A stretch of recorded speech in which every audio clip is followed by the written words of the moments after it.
Mr. Jones owned a cotton plantation and many slaves. One day he was talking to the owner of the plantation next to his, and Mr. Jones was lamenting the fact that times were tough. He was having to work his slaves harder than ever, and was having trouble with some of them being disobedient or trying to run away. The other plantation owner said he knew someone who could help. Day 1. One day Mr. Jones called his slaves together so a man named Mr. Smith could talk to them. Before beginning, Mr. Smith whispered to Mr. Jones, "Whatever I say, do not contradict me or interfere, and I promise you your slave troubles will end." "My name is Mr. Smith," he said to the slaves, "and this may be the happiest day of your lives. From today forward, you will no longer be slaves, but free men." Mr. Jones was so shocked he started to step forward, but Mr. Smith gestured for him to remain silent. He did, only because the other plantation owner had spoken so highly of Mr. Smith's skills. "You are no longer the property of Mr. Jones," Mr. Smith continued. "You are free. No more would you be forced to labor for the benefit of Mr. Jones. Now you can work for yourselves." Now the slaves were all murmuring and looking at each other. Many were smiling, many were looking puzzled. "In fact, you are now free to leave the plantation whenever you want," Mr. Smith said. "However, since we are surrounded by other plantations, if you leave, some other plantation owner will likely claim you as his own the moment you set foot on his property. So I urge you not to risk your newfound freedom by doing something so foolish. Instead, I suggest that you stay here, no longer as slaves, but as willing participants and part owners of this plantation. Yes, this is now your plantation." Mr. Jones bit his tongue to keep from objecting. "For now, we might as well leave Mr. Jones in charge," said Mr. Smith, "since he is the only one with any experience at running a plantation, which is quite a complicated thing to manage. But he will no longer be your master, but just another worker on the plantation.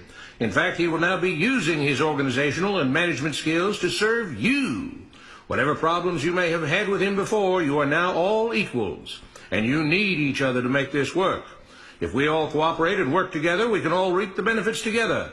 In honor of this happy occasion, I present you this new symbol of togetherness and cooperation, this flag, which shall be the emblem of the new, free Jones plantation."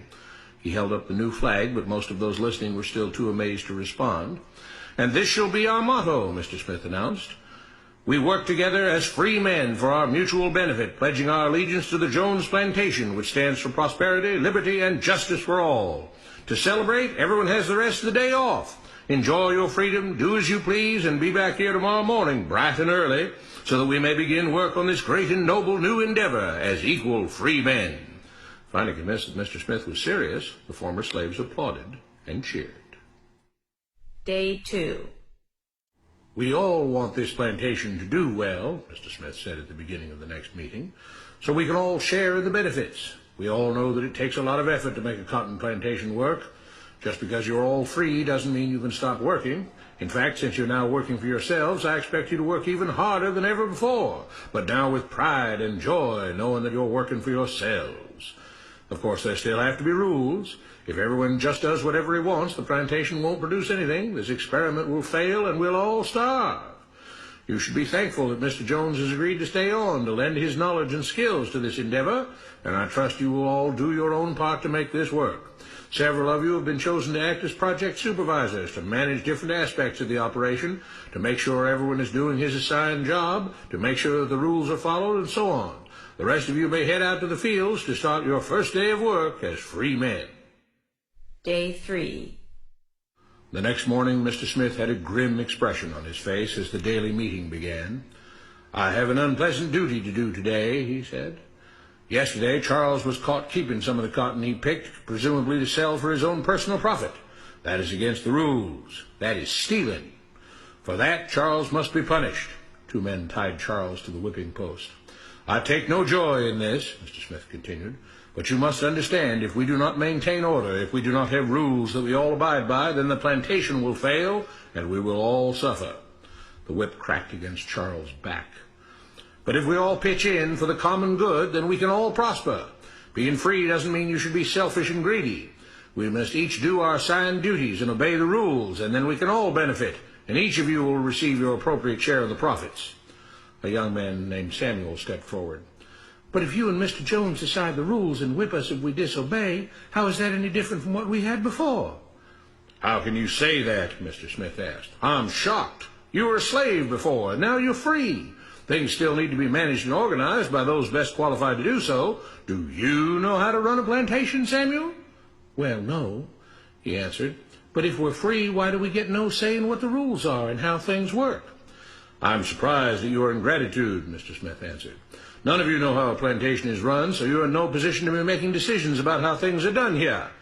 You don't seem to appreciate all the things that Mr. Jones provides for you, from protecting you from all the outside threats you know nothing about, those who would come here, capture and enslave you, if not for Mr. Jones' protection, to making sure that you all have food and housing, tools to work with, that you're cared for when sick and injured, and so on. There wouldn't be a plantation at all, no cotton to pick, no land to plant and harvest, if not for him. You should be grateful that he's made possible the level of comfort you now have. Your lives would be far worse if not for him. Nevertheless, as free and equal participants in this endeavor, from now on at each meeting, any worker may have 2 minutes to ask questions or voice suggestions or complaints. With that, the workers all seemed satisfied and headed out again to the fields to pick the cotton. Day 4. I have a big announcement, Mr. Smith said as the daily meeting began. Mr. Jones' cousin is here, and not just to visit and see how our project is coming along. It has been decided that from now on, you will be deciding who will manage the plantation. Of course, this job can't be done by just anyone, but every 3 months we will have a special meeting at which all the workers will vote on whether we think Mr. Jones should run the plantation or whether we think his cousin, Mr. Johnson, should run the plantation. That means that ultimately you are in charge because you will be deciding which man you want running things on your behalf. If you don't like the way things are being managed, you now have the power to change it. Amazed and pleased, the workers headed out again to the fields to pick the cotton. Days passed, months passed, a year passed, and the plantation continued to operate as before.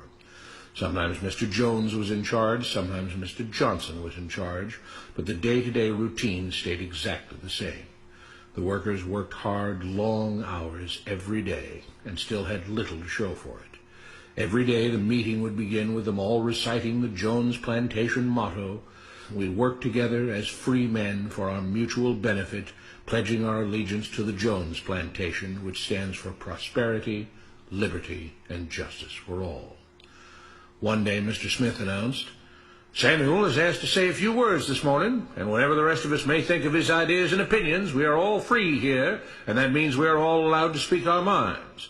So, Samuel, you have 2 minutes. Begin." Samuel stepped forward, looking scared.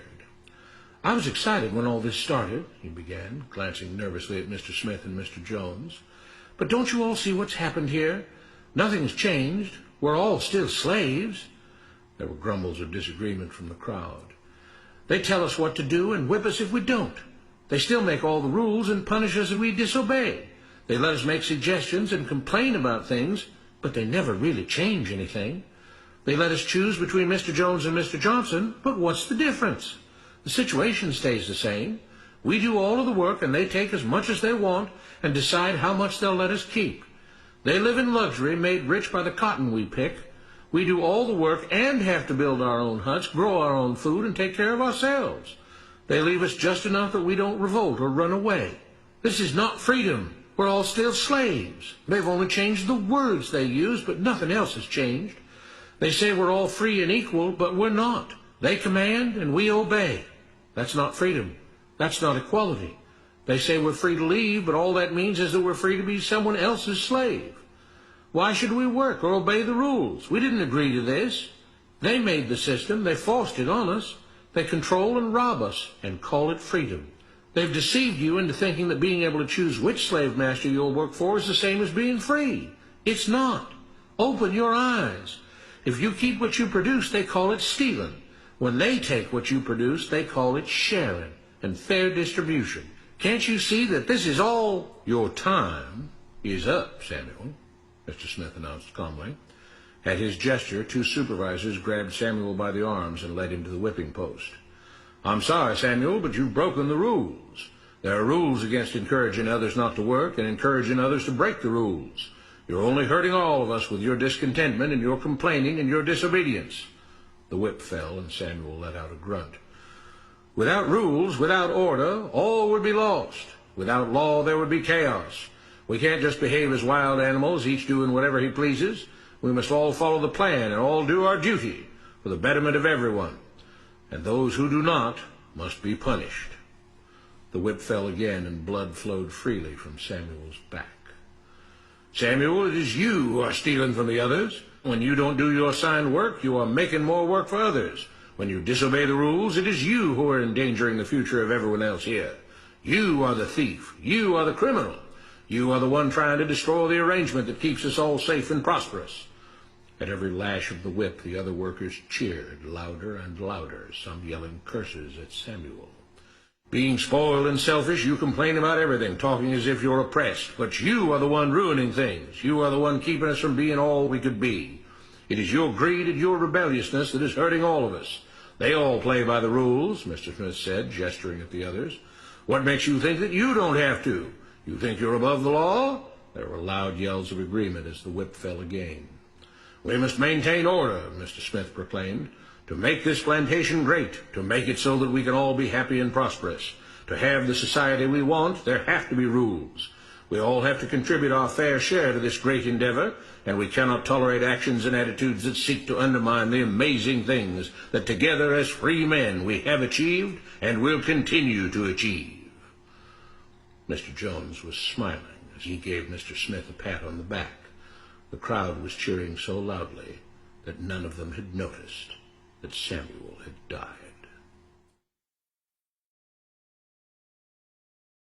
What you have been taught about government and politics is no more accurate or reasonable than what Mr. Smith taught the slaves. If you're ready to look through the veil of rhetoric and propaganda to see the reality beneath, get a copy of The Most Dangerous Superstition. It will change the way you see the world.